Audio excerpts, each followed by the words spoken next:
भारत के भीतर एक और पाकिस्तान, क्या भारतीय मुसलमान वाकई एकजुट भारत चाहते हैं? यह लेख राकेश कृष्णन सिन्हा के द्वारा लिखा गया है। हिंदू बहुसंख्यक शासन के प्रति मुस्लिम समुदाय के प्रतिरोध के परिणामस्वरूप 1947 में भारत का विभाजन हुआ। निरंतर तुष्टीकरण के परिणामस्वरूप मुस्लिम अलगाववाद पनप रहा है, जो भारत की एकता के लिए एक बड़ी चुनौती बन गया है। क्या कोई मुसलमान भारतीय हो सकता है? बिल्कुल। मुसलमानों को भारत का वफादार, कानून का पालन करने वाला नागरिक बनने से कोई नहीं रोक सकता। लेकिन सवाल यह है कि क्या वे ऐसा करना चाहते हैं? यहाँ सोचने लायक एक अहम बात है, भारत में रहने वाला आम मुसलमान आखिर किस देश का समर्थन करता है, भारत का या पाकिस्तान का? इसका जवाब हमें तब दिखता है जब पाकिस्तान पर भारत की जीत का जश्न मनाने वाली परेड पर मुसलमानों द्वारा बार बार हमले किए जाते हैं। लेकिन अब ये अलगाववादी सोच एक खतरनाक मोड़ पर पहुंच चुकी है। इसकी ताज़ा मिसाल 9 मार्च को मध्य भारत के महू शहर में देखने को मिली, जहां मुसलमानों ने भारत की आईसीसी चैंपियंस ट्रॉफी जीत का जश्न मनाने वाले विजय परेड पर पत्थर फेंके। मुस्लिम दंगाइयों की भीड़ ने गाड़ियों को आग लगा दी और हिंदुओं का मजाक उड़ाते हुए कहा, तुम्हारी कार जल रही है, अब तुम्हारा राम कहाँ है? दिलचस्प बात यह है कि उस समय भारत का मुकाबला पाकिस्तान से नहीं बल्कि न्यूजीलैंड से था। यानी अब भारत के कुछ मुसलमान भारत के नहीं बल्कि किसी भी और देश के समर्थन में खड़े नजर आते हैं। ऐसी घटनाएं भारत में बढ़ते विभाजन की ओर इशारा करती हैं और सभी समुदायों के बीच एकता और आपसी समझ की आवश्यकता पर गंभीर चिंता जताती हैं। लेकिन दशकों से अपने जुलूसों पर होने वाले मुस्लिम हमलों से कठोर हो चुके हिंदू भी नई दिल्ली से 3 घंटे पूर्व स्थित संभल शहर में एक प्रमुख हिंदू वकील की हत्या की मुसलमानों द्वारा रची गई कायरतापूर्ण साजिश के लिए तैयार नहीं थे। जिन्हें नहीं पता, उन्हें बता दें कि 70% मुस्लिम बहुल यह शहर राष्ट्रीय सुर्खियों में तब आया जब यह पता चला कि स्थानीय संभल मस्जिद को एक ध्वस्त हिंदू मंदिर पर बनाया गया था। यह मुसलमानों को स्वीकार्य नहीं था और 24 नवंबर 2024 को विवादित ढांचे के न्यायालय द्वारा आदेशित सर्वेक्षण के दूसरे दौर के दौरान उन्होंने पुलिस पर पत्थर फेंके, अधिकारियों पर गोलीबारी की और हिंदुओं के वाहनों और दुकानों को आग लगा दी। इस अराजकता में कम से कम 30 पुलिस अधिकारी घायल हो गए और 4 दंगाई मारे गए। 20 फरवरी 2025 को स्थानीय पुलिस प्रमुख ने एक बड़ा खुलासा किया कि 24 नवंबर को जो कुछ हुआ वह महज एक आकस्मिक हिंसा नहीं थी, बल्कि इस्लामी चरमपंथियों द्वारा एक सुनियोजित हमला था, जिसका असली लक्ष्य स्थानीय स्थलों पर धार्मिक विवाद में समुदाय का प्रतिनिधित्व करने वाले हिंदू वकील विष्णु शंकर जैन की हत्या करना था। यह एक महत्वपूर्ण तथ्य है कि भारत के हिंदू बहुसंख्यकों ने अपनी धार्मिक और सांस्कृतिक संपत्ति वापस पाने के लिए उल्लेखनीय धैर्य और संयम का परिचय दिया है। अयोध्या, काशी और मथुरा जैसे हिंदू धर्म के सबसे पवित्र नगरों में प्राचीन मंदिरों को ध्वस्त कर इस्लामी शासकों द्वारा बनाई गई मस्जिदें आज भी एक पीड़ादायक स्मृति की तरह खड़ी हैं। संख्या में प्रचुर होने के बावजूद हिंदुओं ने इन स्थलों को बलपूर्वक वापस लेने का रास्ता नहीं चुना, बल्कि कानून का सम्मान करते हुए उन्होंने अपने दावों को सिद्ध करने के लिए न्यायिक प्रक्रिया, वैज्ञानिक परीक्षणों, पुरातात्विक साक्ष्यों और साहित्यिक प्रमाणों जैसे विधिसम्मत और कठिन मार्ग को अपनाया है। धीरे धीरे यह स्पष्ट होता जा रहा है कि मुसलमान वैधानिक और शांतिपूर्ण मार्ग अपनाने को तैयार नहीं हैं। उन्होंने न केवल दंगे को भड़काया, बल्कि उसे एक हिंदू वकील पर, साथ ही उसके स्टाफ, सुरक्षा कर्मियों और साथ मौजूद मीडिया प्रतिनिधियों पर घातक हमले और संभावित हत्या के लिए एक बहाने के रूप में इस्तेमाल करने की कोशिश की। ये लोग उनके लिए केवल संपार्श्विक क्षति होते। यह घटनाक्रम भारत में मुस्लिम चरमपंथ के एक नए और चिंताजनक स्तर को दर्शाता है। 1947 से लगातार हिंदुओं को निशाना बनाए जाने के बाद अब ऐसा प्रतीत होता है कि वे राष्ट्र राज्य के खिलाफ एक सीधा और हिंसक टकराव छेड़ने की दिशा में बढ़ रहे हैं। यह सब कैसे शुरू हुआ? भारतीय मुसलमानों का अलगाववाद तब शुरू हुआ जब मुगल वंश भारत पर शासन करने वाला सबसे लंबे समय तक शासन करने वाला इस्लामी शासन 1700 के दशक की शुरुआत में मराठा साम्राज्य का एक जागीरदार बन गया। सांस्कृतिक आलोचक और स्तंभकार नदीम एफ पर्चा इस दृष्टिकोण की पुष्टि करते हैं। वे लिखते हैं, 19वीं शताब्दी में मुगल साम्राज्य के पूरी तरह पतन के बाद से लेकर 1960 के दशक के उत्तरार्ध तक पाकिस्तानियों 1947 के बाद ने स्वयं को क्षेत्र के अन्य धार्मिक समुदायों से अलग दिखाने के लिए उन फारसी सांस्कृतिक तत्वों के साथ अपनी पहचान स्थापित करने का प्रयास किया, जो कभी भारत में मुस्लिम शाही दरबारों में प्रमुखता से प्रतिष्ठित थे, खासकर मुगल काल के दौरान।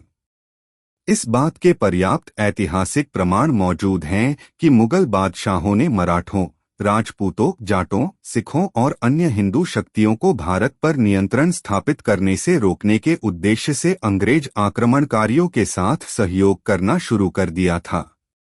यह स्थिति तब थी जब हिंदू शासन की पुनः स्थापना अपेक्षाकृत शांतिपूर्ण ढंग से हो रही थी और जिन क्षेत्रों पर हिंदू राज्यों ने दोबारा अधिकार किया, वहां मुसलमान बिना भेदभाव के समान नागरिक के रूप में संतोषपूर्वक जीवन व्यतीत कर रहे थे।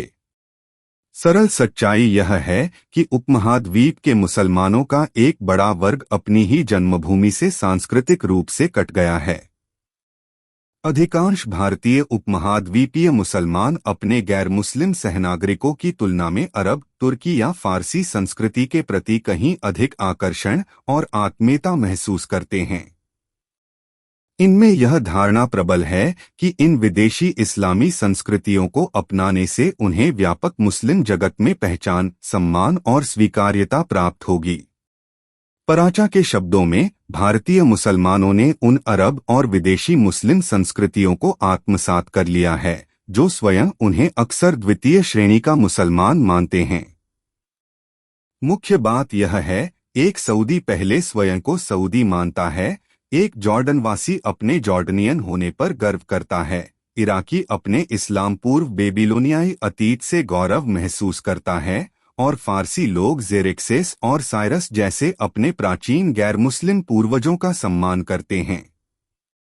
इसके विपरीत उपमहाद्वीप के कई मुसलमान भारत की समृद्ध ऐतिहासिक और सांस्कृतिक विरासत से जुड़ाव महसूस करने के बजाय सऊदी धन संपदा, खलीफाई बगदाद के अतीत या फारसी सांस्कृतिक परंपराओं में गौरव खोजते हैं, जो वस्तुतः उनके अपने नहीं बल्कि उधार ली गई पहचाने हैं। तो क्या कोई मुसलमान कभी भारतीय हो सकता है? इसका उत्तर जानने के लिए आइए सैयद अहमद खान की ओर मुड़े, जिन्होंने दो राष्ट्र सिद्धांत का प्रस्ताव रखा था और जिन्हें भारतीय उपमहाद्वीप के मुसलमान पाकिस्तान के जनक के रूप में स्वीकार करते हैं। खान अलीगढ़ मुस्लिम विश्वविद्यालय के संस्थापक थे, जो भारत में मुस्लिम अलगाववाद का स्रोत है। वर्ष 1881 में उन्होंने कहा, मुझे अब विश्वास हो गया है कि हिंदू और मुसलमान कभी एक राष्ट्र नहीं बन सकते क्योंकि उनका धर्म और जीवन शैली एक दूसरे से बिल्कुल अलग थी। 14 मार्च 1888 को दिए गए एक भाषण में सर सैयद अहमद खान ने कहा, आपको यह नहीं भूलना चाहिए कि भले ही मुसलमानों की संख्या हिंदुओं की तुलना में कम हो और भले ही अंग्रेजी शिक्षा प्राप्त करने वाले मुसलमानों की संख्या भी काफी सीमित हो, फिर भी उन्हें नजरअंदाज करना या कमजोर समझना भूल होगी। संभव है कि वे अकेले ही अपनी स्थिति बनाए रखने में सक्षम हों, लेकिन यदि ऐसा न भी हो तो हमारे पठान मुसलमान भाई अपनी पहाड़ी घाटियों से टिड्डियों के झुंड की तरह निकलेंगे और उत्तर पश्चिम की सीमाओं से लेकर बंगाल तक खून की नदियां बहा देंगे। उसी भाषण में उन्होंने आगे कहा, अब कल्पना कीजिए कि यदि अंग्रेज समुदाय और सेना भारत को छोड़ दें, तो ऐसे में देश पर शासन किसका होगा? क्या दो अलग अलग समुदाय मुसलमान और हिंदू एक ही सिंहासन पर बैठ सकते हैं और समान अधिकारों के साथ सत्ता साझा कर सकते हैं? निश्चित रूप से नहीं। इनमें से किसी एक को दूसरे पर प्रभुत्व स्थापित करना ही होगा। यह मानना कि दोनों समुदाय समान स्थिति में रह सकते हैं एक असंभव स्वप्न देखने जैसा है। जब तक एक राष्ट्र दूसरे को अधीनस्थ नहीं बना लेता, तब तक इस देश में स्थायी शांति संभव नहीं है। मोहम्मद अली जिन्ना ने सर सैयद अहमद खान की उग्र विचारधारा को उसके अंतिम और तार्किक निष्कर्ष तक पहुंचाया जब उन्होंने पाकिस्तान की मांग करते हुए यह तर्क दिया, हिंदू और मुसलमान दो भिन्न धार्मिक दर्शन, सामाजिक परंपराएं और सांस्कृतिक साहित्यिक विरासतें रखते हैं। वे न तो आपस में विवाह करते हैं और न ही एक साथ खाते हैं, और वास्तव में वे दो अलग अलग सभ्यताओं से संबंधित हैं जो मुख्य रूप से परस्पर विरोधी विचारों और अवधारणाओं पर आधारित हैं। उदारवादी धारणा यह प्रचारित करती है कि दो राष्ट्र सिद्धांत में विश्वास कुछ कट्टरपंथियों का अपवाद मात्र है, लेकिन वास्तविकता इससे कहीं अलग है। यह दृष्टिकोण भारत के मुसलमानों के बीच लंबे समय से मुख्यधारा की सोच का हिस्सा रहा है। लाहौर के F.K. खान दुर्रानी ने अपनी 1944 की पुस्तक द मीनिंग ऑफ पाकिस्तान में लिखा था कि भारत के मुसलमानों को अपनी भौतिकवादी जीवन शैली को त्याग कर अपने लोगों की सेवा के लिए एक तीव्र और कट्टर जुनून विकसित करना चाहिए।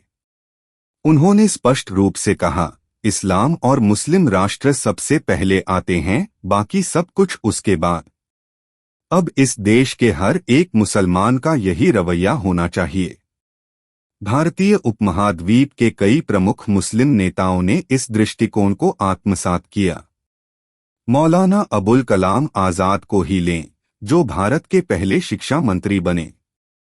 वैश्विक इस्लामवाद के दृष्टिकोण को रेखांकित करते हुए उन्होंने घोषणा की, यदि इस्लाम की आत्मा का एक कण भी उसके अनुयायियों में जीवित है, तो मुझे कहना चाहिए कि यदि युद्ध के मैदान में किसी तुर्क के तलवे में कांटा चुभ जाए, तो मैं इस्लाम के ईश्वर की कसम खाता हूँ, भारत का कोई भी मुसलमान तब तक मुसलमान नहीं हो सकता जब तक कि वह अपने तलवे के बजाय अपने दिल में चुभन महसूस न करे, क्योंकि मिलते इस्लाम, वैश्विक मुस्लिम समुदाय, एक ही निकाय है। मौलाना ने एक बार फिर भारत के मुसलमानों के बीच अखिल इस्लामी एकता की अनिवार्यता पर जोर देते हुए कहा, यह बिरादरी मुसलमानों का समुदाय ईश्वर द्वारा स्थापित किया गया है। दुनिया के तमाम संबंध टूट सकते हैं, लेकिन यह बंधन कभी नहीं टूट सकता। संभव है कि एक पिता अपने बेटे से विमुख हो जाए, या एक माँ अपने बच्चे को अपनी गोद से अलग कर दे, एक भाई दूसरे भाई का शत्रु बन जाए, यह सब हो सकता है। लेकिन जो रिश्ता एक चीनी मुसलमान का एक अफ्रीकी मुसलमान से है, एक अरब बेडौइन का एक तातार चरवाहे से है, और जो संबंध भारत के एक नवमुस्लिम को मक्का के एक शुद्ध वंशज कुरैशी से आत्मिक रूप से जोड़ता है, उस रिश्ते को तोड़ने की ताकत इस धरती पर किसी के पास नहीं है। राष्ट्रवादी मुसलमान। बेशक भारत में मुसलमानों की पूरी आबादी को बेवफा या देश से बाहर वफादार कहना गलत होगा।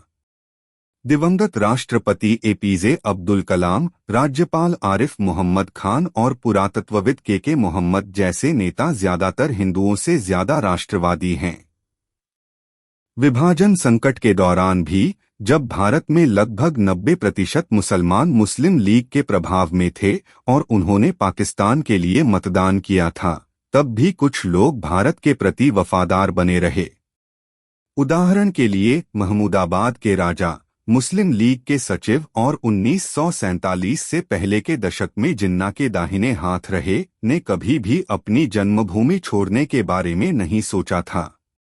विभाजन के अनुभव से टूटकर उन्होंने भारत की स्वतंत्रता के बाद मुस्लिम लीग से इस्तीफा दे दिया। उन्होंने कहा कि पार्टी ने आत्महत्या कर ली है। अब भारत में इसे जीवित रखना एक क्रूर मजाक था। इसके अधिकांश नेता भारत से भाग गए थे, भारतीय मुसलमानों को उनके भाग्य पर छोड़ दिया। इन अवसरवादियों को अब अपने दिमाग में यह स्पष्ट हो जाना चाहिए कि वे कभी भी मुस्लिम जनता को गुमराह नहीं कर पाएंगे। उन्होंने कहा, सभी भारतीय मुसलमान भारत के लिए युद्ध करेंगे, भले ही उन्हें पाकिस्तान के खिलाफ युद्ध करना पड़े। विभाजन की विरासत। दुर्भाग्य से भारतीय मुस्लिम समुदाय में ऐसी आवाजें दुर्लभ हैं। वास्तव में भारत में औसत मुसलमान कलाम को नीची नजर से देखता है, क्योंकि राष्ट्रपति वीणा बजाते थे, इस्लाम में संगीत हराम है और हिंदुओं की पवित्र पुस्तक गीता पढ़ते थे। भारत में मुस्लिम अलगाववाद को बढ़ावा देने वाली मानसिकता और मौलाना आजाद जैसे लोगों द्वारा इसका उदाहरण कई प्रमुख मान्यताओं और दृष्टिकोणों द्वारा परिभाषित की जाती है। इसके मूल में यह मानसिकता हिंदुओं और सिखों, बौद्धों, जैनियों, नास्तिकों और ईसाइयों सहित अन्य छोटे धार्मिक समुदायों के प्रति अटूट शत्रुता से चिह्नित है। यह इस विश्वास से उपजा है कि भारत, जो कभी इस्लामी उम्माह का हिस्सा था, को जबरन या जनसांख्यिकी रूप से मुस्लिम नियंत्रण में फिर से स्थापित किया जाना चाहिए। यह दृष्टिकोण भारत की हिंदू बहुसंख्यक स्थिति को नकारता है, देश को मुख्य रूप से हिंदू राष्ट्र के रूप में स्वीकार करने से इनकार करता है। अलगाववादी विचारधारा भारत की एकता के प्रति अत्यधिक शत्रुता की भावना से प्रेरित है। इस मानसिकता के समर्थक भारत को नुकसान पहुंचाने के लिए अपनी भलाई की कीमत पर भी किसी भी हद तक जाने को तैयार हैं। उनका अंतिम लक्ष्य सिर्फ अलगाव नहीं है, बल्कि भारत की संप्रभुता को कमजोर करना है, जिससे इस प्रक्रिया में संभावित रूप से स्थायी क्षति हो सकती है। यह विनाशकारी मानसिकता भारत की सामाजिक और राजनीतिक स्थिरता के लिए महत्वपूर्ण चुनौतियां पेश करती है, तनाव को बढ़ाती है और राष्ट्रीय एकता और शांतिपूर्ण सहअस्तित्व के प्रयासों में बाधा डालती है। मुगल साम्राज्य की ओर वापसी। पाकिस्तान सिर्फ एक देश नहीं, बल्कि एक सोच है, एक अलगाववादी सोच जो कई भारतीय मुसलमानों की पहचान बन गई है। इस सोच के मुताबिक पाकिस्तान का असली मकसद भारत पर दोबारा कब्जा करना है। 1947 में जो मुसलमान पाकिस्तान गए, वे अपने इस कदम को 622 ईस्वी में पैगंबर मोहम्मद और उनके अनुयायियों द्वारा मक्का से मदीना की ओर किए गए हिजरत प्रवास से जोड़ते हैं। उनका मानना है कि जैसे पैगंबर बाद में मक्का में विजयी होकर लौटे थे, वैसे ही एक दिन पाकिस्तानी भी दिल्ली में विजेता के रूप में लौटेंगे। पाकिस्तान में यह धारणा भी है कि वह देश असल में एक अस्थायी स्टेज है, एक ऐसी शुरुआत जिसका असली लक्ष्य अब भी अधूरा है, या जैसा कि भारत के विभाजन के वास्तुकार मोहम्मद अली जिन्ना ने कहा था, विकृत, कटा हुआ और कीड़ा खाया हुआ, यह तभी पूरा होगा जब पूरा भारत और बांग्लादेश एक इस्लामी झंडे के नीचे आ जाएगा। जैसा कि दुर्रानी ने कहा, ये बात मुसलमानों को कभी नहीं भूलनी चाहिए कि भारत एक भौगोलिक रूप से एकजुट देश है। भारत का ऐसा कोई कोना नहीं है जिसे हमारे पूर्वजों ने अपने खून से सींचा न हो। हम उनके बलिदान को नजरअंदाज नहीं कर सकते। इसलिए भारत की पूरी जमीन हमारी विरासत है और हमें इसे इस्लाम के लिए फिर से हासिल करना होगा। हमारे धर्म की आत्मा में ही विस्तार की भावना है, लेकिन इसका मतलब हिंदुओं से नफरत नहीं है, बल्कि इसका मतलब है कि हमारा सपना है भारत को एक बार फिर आध्यात्मिक और राजनीतिक रूप से इस्लाम के झंडे तले एक करना।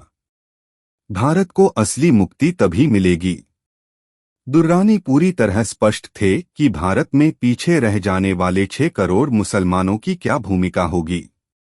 उन्होंने कहा, पाकिस्तान बनने के बाद जो मुसलमान भारत में रह जाएंगे, वे चाहे जितनी मुश्किलों का सामना करें, उनका वहां रहना जरूरी है। ये मुसलमान पाकिस्तान की सुरक्षा और उसके भविष्य के लिए बेहद अहम हैं। अगर आबादी का आदान प्रदान होता है तो वो पाकिस्तान और इस्लाम के बड़े मकसदों को नुकसान पहुंचाएगा। भारत और पाकिस्तान में रहने वाले सारे मुसलमान असल में एक ही कौम के हैं। पाकिस्तान के लोगों को भारत में रहने वाले अपने मुसलमान भाइयों को अपने खून का हिस्सा मानकर ही देखना चाहिए। दुर्रानी के शब्दों में कहें तो ये 6 करोड़ मुसलमान जो आज बढ़कर करीब 25 करोड़ हो चुके हैं, भारत के भीतर मौजूद 5वां स्तंभ हैं। उनका मकसद भारत को अंदर से कमजोर करना है ताकि बाहर से पाकिस्तान के लिए उसे जीतना आसान हो जाए। निष्कर्ष: भारत में मुसलमानों की मानसिकता को समझने वालों में राजेंद्र प्रसाद भी शामिल थे, जो आगे चलकर भारत के पहले राष्ट्रपति बने। अमेरिका में रहने वाले इतिहासकार फैसल देवजी के अनुसार मुस्लिम राष्ट्रवादियों द्वारा लिखी गई कई किताबों के हवाले से राजेंद्र प्रसाद बताते हैं कि कोई भी स्वतंत्र राज्य की उपलब्धि पर ही संतुष्ट नहीं था। इसके बजाय उन्होंने पाकिस्तान की सच्ची या अंतिम भूमिका को चीन और सोवियत मध्य एशिया जैसे स्थानों में उत्पीड़ित मुसलमानों की मुक्ति के रूप में देखा और यहाँ तक कि धर्मांतरण की प्रक्रिया के माध्यम से भारत को भी स्वतंत्र करने के रूप में देखा। सरल शब्दों में कहें तो असल में पाकिस्तान इस्लाम को जोड़कर भारत से अलग हुआ एक रूप है। लेकिन वहां अब न हिंदू हैं, न सिख, और बिना इन विविधताओं के पाकिस्तान आज एक गंभीर आर्थिक संकट में फंसा हुआ देश बन गया है, जिसे दुनिया के सबसे असुरक्षित और खतरनाक देशों में गिना जाता है। वहां गरीबी और आतंकवाद ने समाज को भीतर से तोड़ दिया है। पाकिस्तान जैसा ही हाल अब बांग्लादेश का भी होता जा रहा है। वो भी धीरे धीरे उसी रास्ते पर चल पड़ा है जो उसे बर्बादी की ओर ले जा रहा है। भारत को सतर्क रहना होगा। उसे यह सुनिश्चित करना होगा कि देश के मुसलमान सत्ता के अहम पदों और फैसलों पर पूरी पकड़ न बना सकें। अगर ऐसा हुआ तो भारत को भविष्य में ऐसे गृहयुद्ध का सामना करना पड़ सकता है जो सीरिया, लीबिया और इराक जैसे देशों की हालत से भी कहीं ज्यादा भयावह हो।